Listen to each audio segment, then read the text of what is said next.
ചിത്രത്തിൻ്റെ തുടക്കത്തിൽ ബാർബ് എന്ന വൃദ്ധയെയാണ് കാണിക്കുന്നത്. ഭർത്താവിൻ്റെ മരണശേഷം അദ്ദേഹത്തിൻ്റെ ചിതാഭസ്മം അദ്ദേഹം പറഞ്ഞിരുന്ന തടാകത്തിൽ ഒഴുക്കാൻ വേണ്ടിയുള്ള യാത്രയിലായിരുന്നു അവർ.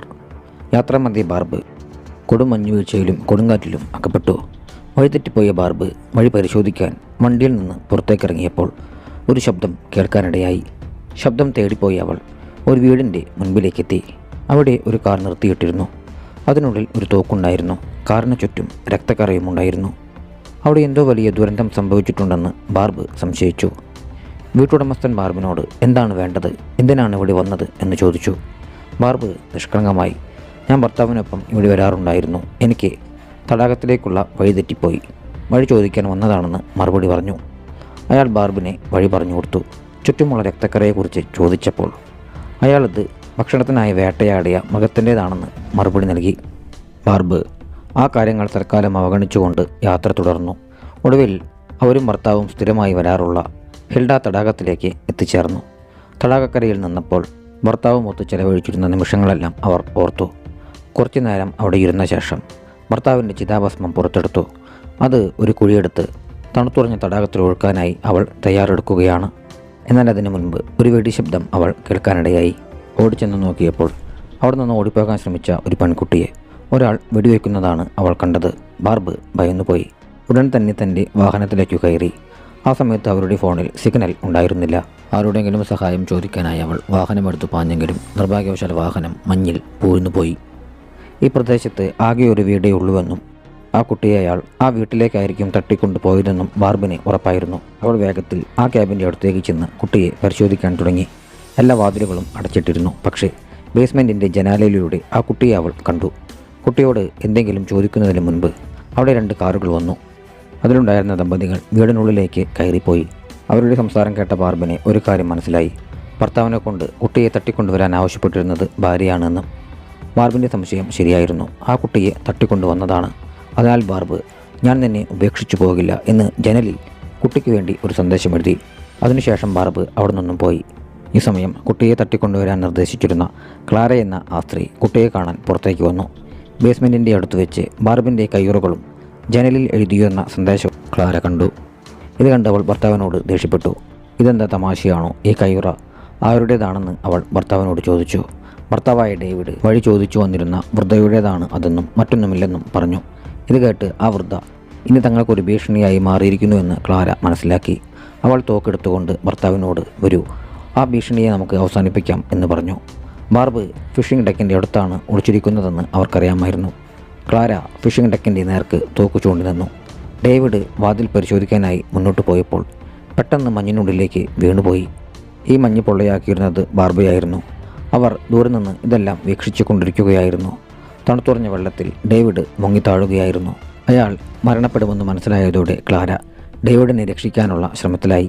ഈ അവസരം മുതലെടുത്ത് ബാർബ് വീട്ടിലേക്ക് തിരിച്ചെത്തി. ബേസ്മെൻറ്റിൻ്റെ വാതിൽ തകർക്കാൻ ശ്രമിച്ചു. ആ ശ്രമത്തിൽ അവർ തന്നെ ബേസ്മെൻറ്റിലെ പടികളിലൂടെ താഴേക്ക് വീണു. ബാർബ് വേഗത്തിൽ കുട്ടിയുടെ പക്കലേക്ക് ചെന്ന് വായിലെ ടേപ്പ് നീക്കി. കുട്ടിയെ കണ്ടെങ്കിലും അവളെ കൊണ്ട് രക്ഷപ്പെടുക എന്നത് എളുപ്പമായിരുന്നില്ല. കുട്ടിയെ കൊണ്ടുപോകുന്നതിന് മുൻപ് ആ ദമ്പതികളുടെ കാര്യം ഒരു തീരുമാനമാക്കാൻ അവർ ആഗ്രഹിച്ചു. അതിനാൽ അവർ മുകളിലേക്ക് പോയ ഉടൻ തന്നെ വീടിനെ ചൂടാക്കിക്കൊണ്ടിരുന്ന തീ മുഴുവൻ അണച്ചു. തണുപ്പ് ഉള്ളിലേക്ക് വരാനായി എല്ലാ ജനലുകളും വാതിലുകളും തുറന്നിട്ടു. കൂടാതെ ഡേവിഡും ക്ലാരയും തണുത്തുറഞ്ഞ് മരിക്കാനായി എല്ലാ ബ്ലാങ്കറ്റുകളും നനച്ചു. ഇതെല്ലാം ചെയ്ത ശേഷം അവർ ബേസ്മെൻറ്റിലേക്ക് പോകാൻ തുടങ്ങിയപ്പോൾ പെട്ടെന്ന് അവരുടെ കയ്യിൽ ഒരു വെടിയുണ്ടയേറ്റു. ക്ലാര അവരെ കണ്ടിരുന്നു. വെടിവെച്ചത് ക്ലാരയായിരുന്നു. രക്ഷപ്പെടാനായ ബാർബ് അവിടെ നിന്ന് ഓടി തൻ്റെ കാറിൻ്റെ അടുത്തേക്കെത്തി. അതിൻ്റെ എഞ്ചിൻ പൂർണ്ണമായും തണുത്തുറഞ്ഞു പോയിരുന്നു. അത് സ്റ്റാർട്ടാവുന്നുണ്ടായിരുന്നില്ല. അതിലുപരിയായി വെടിയേറ്റതിൻ്റെ വേദന കൂടുതലായിരുന്നു. അവർ താഴെ നിന്ന് മഞ്ഞെടുത്ത് മുറിവിൽ വെച്ചു. മുറിവ് തണുത്തുറഞ്ഞ് ശരീരം മരവിക്കാനും വേദന കുറയാനും വേണ്ടിയായിരുന്നു അത്. അതിനുശേഷം അവർ ഫിഷിംഗ് ഡെക്കിൻ്റെ അടുത്തേക്ക് പോയപ്പോൾ അവിടെ നിന്ന് ഡേവിഡിൻ്റെ തോക്ക് കിട്ടി. അതിൽ ഒരൊറ്റ ബുള്ളറ്റ് മാത്രമേ ഉണ്ടായിരുന്നുള്ളൂ. ഇതേ സമയത്ത് ഡേവിഡും ക്ലാരയും വീടിൻ്റെ അവസ്ഥ കണ്ടപ്പോൾ ഇത് ബാർബിൻ്റെ പണിയാണെന്ന് മനസ്സിലാക്കിയിരുന്നു. വീട് വളരെയധികം തണുത്തിരുന്നു. അതിനാൽ തന്നെ ഇരുവർക്കും തണുപ്പ് സഹിക്കാനാവാതെ വന്നു. ബ്ലാങ്കറ്റുകളും കോട്ടുകളും അവൾ നനച്ചിരുന്നതിനാൽ അതും ഇടാൻ സാധിക്കാതെയായി. ഡേവിഡ് ആകെ നനഞ്ഞ അവസ്ഥയിലായിരുന്നു. ഡേവിഡിനെ ജീവനോടെ നിലനിർത്താൻ ക്ലാര അവനെ കാറിൽ കയറ്റിയിരുത്തി. ഡേവിഡിനെ എഴുന്നേൽക്കാൻ പോലും കഴിയാത്ത അവസ്ഥയായിരുന്നു. പക്ഷേ ക്ലാര അവനോട് പറഞ്ഞു, എന്തൊക്കെയായാലും നമുക്ക് നമ്മുടെ ലക്ഷ്യം ഇന്നു തന്നെ പൂർത്തിയാക്കണം. തടാകത്തിൻ്റെ അടുത്ത് ഓപ്പറേറ്റിംഗ് റൂം ഉണ്ടാക്കിക്കോളൂ. എനിക്ക് നാളത്തെ സർജൻ്റെ അപ്പോയിൻമെൻറ്റ് നഷ്ടപ്പെടുത്താൻ കഴിയില്ല. ഇവിടെയാണ് ക്ലാരയുടെ യഥാർത്ഥ ഉദ്ദേശങ്ങൾ വെളിപ്പെടുന്നത്. അവർ കുട്ടിയെ തട്ടിക്കൊണ്ടുവന്നിരുന്നത് അവളുടെ കരളെടുത്ത് ക്ലാരയ്ക്ക് കരൾ മാറ്റിവെക്കൽ ശസ്ത്രക്രിയ നടത്താൻ വേണ്ടിയായിരുന്നു. എത്രയും വേഗം കരൾ മാറ്റിവെച്ചില്ലെങ്കിൽ അസുഖം മൂലം ബുദ്ധിമുട്ടുന്ന താൻ മരണപ്പെടുമെന്ന് ക്ലാരയ്ക്ക് അറിയാമായിരുന്നു. വർഷങ്ങളോളമായി ആരും വരാത്ത ഈ സ്ഥലമാണ് ക്ലാര ബോധപൂർവം ഈ കാര്യത്തിനായി തിരഞ്ഞെടുത്തത്. കാരണം ഇവിടുത്തെ അന്തരീക്ഷത്തിൽ ഒരു അണുക്കളും ഇല്ലായിരുന്നു. കൂടുതൽ വലിയ തയ്യാറെടുപ്പുകളും നടത്തേണ്ടി വരില്ലായിരുന്നു. കുട്ടിയുടെ കരളെടുത്ത ശേഷം കുട്ടിയെ നദിയിലെറിയാൻ അവർ പ്ലാൻ ചെയ്തിരുന്നു. അങ്ങനെ ചെയ്താൽ പോലീസ് ഒരിക്കലും അവർക്കെതിരെ തെളിവുകൾ കണ്ടെത്തുകയില്ല. അല്ലെങ്കിൽ അവർ ഒരു കൊലപാതകം നടത്തി എന്ന് ഏവർക്കും അറിയാനായി സാധിക്കും. അവർ കുട്ടിയെയും മറ്റു സാധനങ്ങളും കാറിൽ കയറ്റി. അപ്പോഴാണ് ഡേവിഡ് തൻ്റെ തോക്ക് കാണാനില്ലെന്ന് ശ്രദ്ധിക്കുന്നത്. ഇത് കേട്ട് ക്ലാരയ്ക്ക് ദേഷ്യം വരികയും ഡേവിഡിൻ്റെ മുഖത്തടിക്കുകയും ചെയ്തു. പിന്നീട് ഡേവിഡ് തടാകത്തിനടുത്ത് പോയി ഓപ്പറേറ്റിംഗ് സെറ്റപ്പ് തയ്യാറാക്കാൻ തുടങ്ങി. ബാർബ് ബൈനോക്കുലറിലൂടെ അവനെ ശ്രദ്ധിക്കുന്നുണ്ടായിരുന്നു. അപ്പോഴാണ് ക്ലാരയുടെ കാറും അവിടെ നിന്ന് പോയ ശബ്ദം അവൾ കേൾക്കുന്നത്. വീട് ഒഴിഞ്ഞ ഉടൻ തന്നെ ബാർബ് ബേസ്മെൻറ്റിൽ വന്നു. അപ്പോൾ ആ നിഷ്കളങ്കയായ കുട്ടിയെ അവർ കൊണ്ടുപോയി എന്നുള്ള വസ്തുത അവൾ മനസ്സിലാക്കി. ബേസ്മെൻറ്റിനുള്ളിൽ സ്വന്തം മുറിവ് തുന്നിച്ചേർക്കാൻ പറ്റിയ പല വസ്തുക്കളും ഉണ്ടായിരുന്നു. ബാർബ് ആദ്യം സ്വന്തം മുറിവ് തുന്നി. അതിനുശേഷം കുട്ടിയെ രക്ഷിക്കാനുള്ള പ്ലാനുമായി പുറത്തു വന്നു. പുറത്ത് ഡേവിഡിൻ്റെ ഒരു കാർ നിർത്തിയിട്ടിരുന്നു. പക്ഷേ അത് ലോക്ക് ചെയ്തിരുന്നു. ബാർബ് ഒരു ചുറ്റികയെടുത്ത് കാറിൻ്റെ ഗ്ലാസ് തകർത്തു. എന്നിട്ട് കാറിനുള്ളിൽ കയറി. കാറിലെ റേഡിയോ ഉപയോഗിച്ച് അവൾ പോലീസിനെ വിവരമറിയിക്കാനായി ശ്രമിച്ചു. എല്ലാ വിവരങ്ങളും പറയുന്നതിന് മുൻപേ ഡേവിഡ് പിന്നിൽ നിന്ന് പ്രത്യക്ഷപ്പെട്ടു. അവൻ ബാർബിനെ കാറിൽ നിന്ന് പിടിച്ചിറക്കുകയും ഉപദ്രവിക്കാൻ ശ്രമിക്കുകയും ചെയ്തു. അവിടെയുണ്ടായിരുന്ന ചുറ്റിക ഉപയോഗിച്ച് അവൾ അവൻ്റെ കാലിൽ ആഞ്ഞടിച്ചു. ബാർബ് ധൈര്യത്തോടെ എഴുന്നേറ്റ് പോക്കറ്റിൽ നിന്ന് ഡേവിഡിൻ്റെ തോക്കെടുത്ത് അവന് നേരെ ചൂണ്ടി. ഇത് കണ്ട് ഡേവിഡ്, വേണ്ട, ദയവായി എന്നെ കൊല്ലരുത്. സത്യം പറഞ്ഞാൽ ഞാൻ തെറ്റൊന്നും ചെയ്തിട്ടില്ല. ഇതെല്ലാം എൻ്റെ ഭാര്യ എന്നെക്കൊണ്ട് നിർബന്ധിച്ച് ചെയ്യിപ്പിക്കുന്നതാണ്. അവളും തെറ്റുകാരിയല്ല. ഞങ്ങൾ ഈ കുട്ടിയെ തിരഞ്ഞെടുത്തത്. ഈ കുട്ടി പലതവണ ആത്മഹത്യയ്ക്ക് ശ്രമിച്ചിട്ടുണ്ട്. പക്ഷേ ഡോക്ടർമാർ രക്ഷപ്പെടുത്തി. ഇവൾക്ക് ജീവിക്കാൻ ആഗ്രഹമില്ല. എൻ്റെ ഭാര്യ രോഗിയാണ്. അവൾക്ക് കരൾ മാറ്റിവെക്കൽ ആവശ്യമാണ്. അതിനുവേണ്ടിയാണ് ഞങ്ങൾ ഇതെല്ലാം ചെയ്യുന്നതെന്ന് പറഞ്ഞു. അവൻ ബാർബിനോട്, ഞാനിനി എൻ്റെ ഭാര്യയെ ഈ കുറ്റകൃത്യത്തിൽ സഹായിക്കില്ല.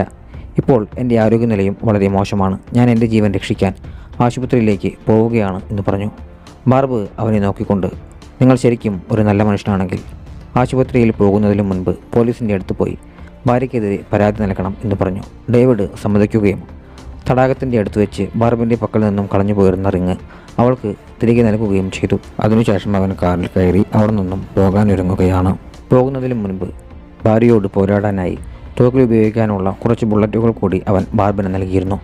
ഡേവിഡ് ആശുപത്രിയിലെത്തുന്നതിന് മുൻപ് അവൻ്റെ കാർ തടസ്സപ്പെടുത്തിക്കൊണ്ട് ഭാര്യ ക്ലാരയുടെ കാർ മുന്നിൽ വന്നു. തോക്കുമായി കാറിൽ നിന്നിറങ്ങിയ ക്ലാര ഡേവിഡിനോട്, എങ്ങോട്ടാണ് പോകുന്നത്, എന്നെ ഉപേക്ഷിച്ചോ എന്ന് ചോദിച്ചു. ഡേവിഡ് കരഞ്ഞുകൊണ്ട്, എനിക്ക് സുഖമില്ല, എൻ്റെ ആരോഗ്യനില വളരെ മോശമാണ്, എനിക്ക് സഹായം ആവശ്യമായിരുന്നു എന്ന് പറഞ്ഞു. സഹായം ആവശ്യമായിരുന്നെങ്കിൽ എൻ്റെ അടുത്ത് വരേണ്ടിയിരുന്നില്ലേ? എങ്ങോട്ടാണ് എന്നിൽ നിന്ന് അകന്നു പോകാൻ ശ്രമിക്കുന്നത് എന്നവൾ ചോദിച്ചു. ഡേവിഡ് സത്യം പറഞ്ഞു, ക്ലാര, എനിക്കിനി ഈ കുറ്റകൃത്യത്തിൽ നിന്നെ സഹായിക്കാൻ കഴിയുകയില്ല. ഇതെല്ലാം കുറ്റമാണ്. നിന്നെ സർജറി ചെയ്യാൻ വരുന്നയാൾ ഇതെല്ലാം ആരോടെങ്കിലും പറയാതിരിക്കുമോ? നീ ആരുടെ കരളാണ് കൊണ്ടുവന്നതെന്ന് അയാൾ നിന്നോട് ചോദിക്കില്ലേ? അവർ സംസാരിച്ചു കൊണ്ടിരിക്കുമ്പോൾ ക്ലാരയും കരയാൻ തുടങ്ങി. അവളുടെ മൂക്കിൽ നിന്ന് രക്തമൊഴുകുന്നുണ്ടായിരുന്നു. അതേസമയം ബാർബ് തൻ്റെ തോക്കിൽ അധിക ബുള്ളറ്റുകൾ നിറയ്ക്കുകയായിരുന്നു. തോക്ക് തയ്യാറാക്കിയ ശേഷം ബാർബ് തൻ്റെ പിക്കപ്പ് ട്രക്കിൽ നിന്ന് ഗർഭിണിയായിരുന്നപ്പോൾ താനും ഭർത്താവും ഒരുമിച്ച് നിന്ന ഒരു ഫോട്ടോ പുറത്തെടുത്തു. ഗർഭിണിയായിരുന്നിട്ടും അവൾക്ക് അമ്മയാകാൻ കഴിഞ്ഞിരുന്നില്ല. അവരുടെ മകൻ പ്രസവത്തിൽ മരിച്ചുപോയിരുന്നു. ഓർമ്മകളിൽ നിന്നും പുറത്തു വന്ന് അവരും ഭർത്താവും ഒരുമിച്ച് ജീവിതകാലം മുഴുവൻ ചെലവഴിച്ച ആ പിക്കപ്പ് ട്രക്കിനെ നോക്കി. എന്നാൽ ഇപ്പോൾ ആ ട്രക്ക് അതിജീവനത്തേക്കാൾ വലുതല്ല. ആ ട്രക്കിൻ്റെ ഫ്യൂവൽ ടാങ്കിൽ തുണികൾ തിരികെ കയറ്റി ബാർബ് ട്രക്കിന് തീവെച്ചു. പുക കണ്ട് ആരെങ്കിലും തന്നെ സഹായിക്കാനായി ഇവിടേക്കെത്തും എന്നായിരുന്നു അവൾ കണക്ക് കൂട്ടിയിരുന്നത്. അവളുടെ ഈ പദ്ധതി വിജയിച്ചു. പുക കണ്ട് 2 പേർ സഹായത്തിനായി അവിടേക്കെത്തി. റേഡിയോയിൽ ബാർബിനോട് സംസാരിച്ച അതേ ആളുകളായിരുന്നു അവർ. ബാർബ് അവരോട്, നിങ്ങളിവിടെ എത്തിയത് നന്നായി.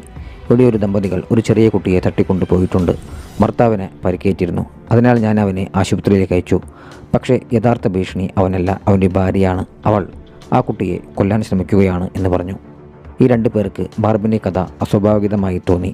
കാരണം ബാർബിൻ്റെ കയ്യിൽ ഒരു തോക്കുണ്ടായിരുന്നു. അവർ, നിങ്ങൾ ഈ തോക്ക് ഞങ്ങൾക്ക് തരണമെന്ന് പറഞ്ഞു. ബാർബ് അത് സമ്മതിക്കുകയും തൻ്റെ തോക്ക് അവർക്ക് നൽകുകയും ചെയ്തു. അവർ ക്യാബിൻ്റെ അടുത്തേക്ക് വന്നു. അവിടെ ക്ലാര കാറിലിരിക്കുന്നത് കണ്ട് 2 പേരും തങ്ങളുടെ ആയുധങ്ങളെടുത്ത് സാവധാനം ക്ലാരയുടെ കാറിൻ്റെ അടുത്തേക്ക് ചെന്നു. കാറിൽ നിന്ന് പുറത്തു വരാൻ ആവശ്യപ്പെട്ടു. അവർ ക്ലാരയുടെ കാറിൻ്റെ അടുത്തേക്ക് നീങ്ങിയ ഉടൻ തന്നെ പിന്നിൽ നിന്ന് 2 പേർക്കും വെടിയേറ്റു. ഇരുവരും കൊല്ലപ്പെട്ടു. കാറിനുള്ളിൽ ക്ലാരയുണ്ടായിരുന്നില്ല. അവളുടെ ക്യാപ്പ് മാത്രമേ അതിൽ വെച്ചിരുന്നുള്ളൂ. അതൊരു കെണിയായിരുന്നു. ആ കെണിയിൽ അവർ കുടുങ്ങിപ്പോയി. അതിനുശേഷം ക്ലാര ബാർബിന് നേരെയും വെടിവെക്കാൻ ആരംഭിച്ചു. ബാർബ് സ്വയം രക്ഷയ്ക്കായി ഡാഷ്ബോർഡിൻ്റെ പിന്നിൽ ഒളിച്ചു. എന്നിട്ട് ഡാഷ്ബോർഡ് തുറന്ന് അതിൽ നിന്ന് തൻ്റെ തോക്ക് പുറത്തെടുത്തു. അവർ സാവധാനം കുനിഞ്ഞ് കാറിൽ നിന്നും പുറത്തു വന്ന് ക്ലാരയുടെ കാലിൽ വെടിവെച്ചു. അതിനാൽ ക്ലാരയ്ക്ക് ഓടാൻ കഴിഞ്ഞില്ല. അതിനുശേഷം ബാർബ് ഉടൻ തന്നെ ക്യാബിനടുത്തേക്ക് ഓടി. പോകുന്ന വഴിയിൽ ഡേവിഡിനെ കണ്ടു. എന്നാൽ ഡേവിഡ് അതിനുള്ളിൽ മരിച്ചു കിടക്കുകയായിരുന്നു. അത് കണ്ട് അവർ തകർന്നുപോയി. അപ്പോഴാണ് ക്ലാര വീണ്ടും ബാർബിന് നേരെ തോക്കു ചൂണ്ടുന്നത്. ഈ സമയം കൊണ്ട് ബാർബ് ഓടി ഒരു ഷെഡിൻ്റെ അടുത്തേക്ക് എത്തിയിരുന്നു. അതുകൊണ്ട് ക്ലാര ഷെഡിൻ്റെ മുകളിലേക്ക് വെടിവെച്ചു. ഷെഡ് തകർന്നു. മുഴുവൻ ഷെഡും ബാർബിൻ്റെ മുകളിലേക്ക് വീണു. ബാർബ് ബോധം കെട്ടുപോയി.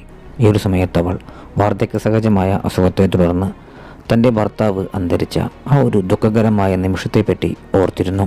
മണിക്കൂറുകൾക്ക് ശേഷം ബാർബിന് ബോധം വന്നപ്പോൾ തട്ടിക്കൊണ്ടുപോയ കുട്ടിയെ പാർപ്പിച്ചിരുന്ന അതേ ബേസ്മെൻറ്റിലായിരുന്നു അവൾ. ബോധം വന്ന ബാർബ് കുട്ടിയെ കണ്ടു. അവൾ വല്ലാതെ ഭയപ്പെട്ടിരുന്നു. അവൾ ബാർബിനോട് എനിക്ക് മരിക്കാൻ വയ്യ എന്ന് പറഞ്ഞു. ബാർബ് കുട്ടിയോട് പേര് ചോദിച്ചു. ആ കുട്ടി തൻ്റെ പേര് ലിയ എന്നാണെന്ന് പറഞ്ഞു. ബാർബ് എന്തൊരു മനോഹരമായ പേര്, എനിക്കൊരു മകളുണ്ടായിരുന്നെങ്കിൽ ഞാനും അവൾക്ക് ഈ പേരിടുമായിരുന്നു എന്ന് പറഞ്ഞു. അതിനുശേഷം ബാർബ് കുട്ടിയോട് തൻ്റെ മുത്തച്ഛൻ്റെ കഥ പറയാൻ ആരംഭിച്ചു. അദ്ദേഹം ഒരു മഞ്ഞുകാറ്റിൽ ധാരാളം പട്ടാളക്കാർക്കൊപ്പം കുടുങ്ങിപ്പോയ കഥയായിരുന്നു അത്. ആ കൊടുങ്കാറ്റിൽ നിന്ന് ആർക്കും രക്ഷപ്പെടാൻ കഴിയില്ലായിരുന്നു. ധാരാളം പട്ടാളക്കാർ ആ കൊടുങ്കാറ്റിൽ മരിച്ചുപോയി. പക്ഷേ തൻ്റെ മുത്തശ്ശൻ തോറ്റുകൊടുത്തില്ല. ഒരൊറ്റ സെക്കൻഡ് പോലും നിന്നാൽ അല്ലെങ്കിൽ ഇരുന്നാൽ ശരീരത്തിലെ ചൂട് നഷ്ടപ്പെടുകയും കൊടുങ്കാറ്റിൽ വേഗം മരിക്കുകയും ചെയ്യുമെന്ന് അദ്ദേഹത്തിന് അറിയാമായിരുന്നു. അതുകൊണ്ട് തോൽവി സമ്മതിക്കാതെ അദ്ദേഹം നടന്നുകൊണ്ടേയിരുന്നു. ഒടുവിൽ ആ കൊടുങ്കാറ്റിൽ നിന്ന് രക്ഷപ്പെട്ടു. ബാർബ് പറഞ്ഞു, അദ്ദേഹം വന്ന് അവിടെ നിന്നിരുന്നെങ്കിൽ മഞ്ഞിലുറച്ച് മരിച്ചു പോകുമായിരുന്നു. പക്ഷേ അദ്ദേഹത്തിൻ്റെ ധൈര്യവും ശക്തിയുമാണ് അദ്ദേഹത്തെ അന്ന് രക്ഷിച്ചത്. അദ്ദേഹം അങ്ങനെ ചെയ്തില്ലായിരുന്നെങ്കിൽ ഞാനിന്ന് നിങ്ങളുടെ മുൻപിൽ ഇരിക്കില്ലായിരുന്നു. ബാർബ് തുടർന്നു, നമുക്ക് എന്ത് സംഭവിക്കുമെന്ന് നമുക്കറിയില്ലെന്ന് ഞാൻ സമ്മതിക്കുന്നു. പക്ഷേ കുറഞ്ഞ പക്ഷം നമുക്ക് വേണ്ടി പോരാടണം. രക്ഷപ്പെടാൻ ശ്രമിച്ചുകൊണ്ടേയിരിക്കണം. നിങ്ങൾ ഇത്ര നേരമായി ഇവിടെ ഇരിക്കുകയാണ്. അതിനുശേഷം ബാർബ് തന്നെ ബന്ധനത്തിൽ നിന്ന് സ്വയം മോചിപ്പിച്ചു.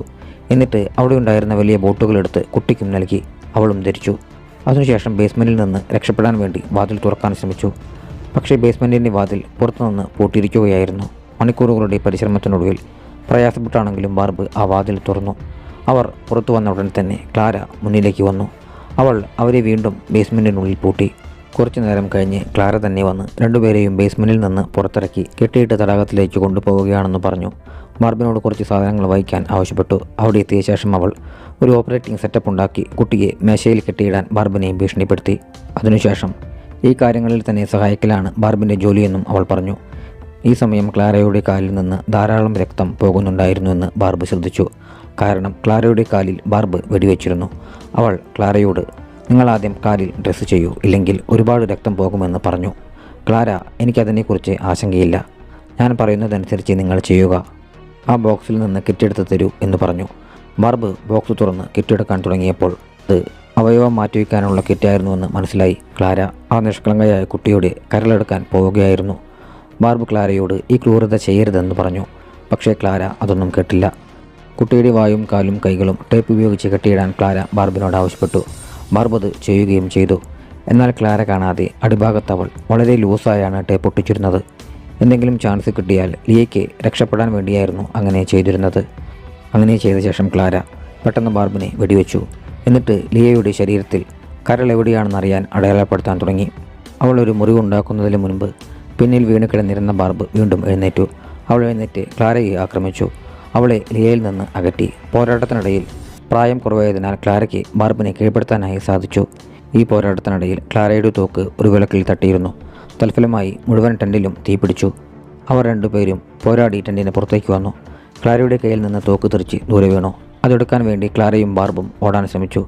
പക്ഷേ തോക്ക് ക്ലാരയുടെ കയ്യിലെത്തി. ബാർബ് അവളെ തടയാൻ ശ്രമിക്കുമ്പോൾ ക്ലാരയുടെ തോക്കിൽ നിന്ന് ഒരു ബുള്ളറ്റ് ഉന്നം തെറ്റി തടാകത്തിലേക്ക് പോയി. അതിനുശേഷം ക്ലാര കുതറിമാറി എഴുന്നേറ്റു. ബാർബിനെ വെടിവെക്കാൻ ശ്രമിച്ചപ്പോൾ തോക്കിലെ എല്ലാ ബുള്ളറ്റുകളും തീർന്നു പോയിരുന്നു എന്ന് ക്ലാര മനസ്സിലാക്കി.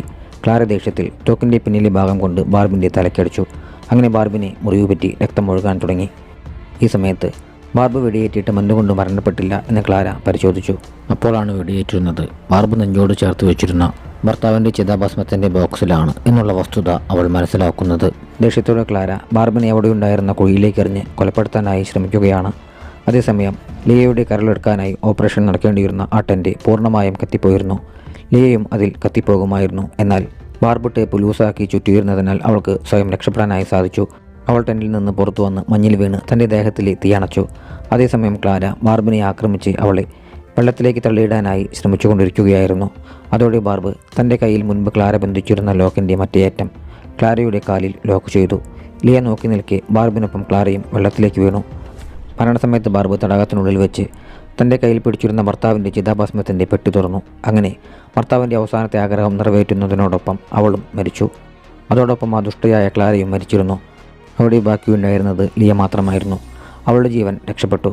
അങ്ങനെ അവൾ ആ അപകടകരമായ പ്രദേശത്ത് നിന്ന് രക്ഷപ്പെട്ട് പുറത്തു വന്നു. മരണസമയത്ത് തൻ്റെ ഭർത്താവിനൊപ്പമുള്ള നല്ല നിമിഷങ്ങൾ ബാർബിൻ്റെ മനസ്സിലേക്ക് ഓടിയെത്തിയിരുന്നു. ഈ ഒരു രംഗം കാണിച്ചുകൊണ്ട് ചിത്രം അവസാനിക്കുകയാണ്.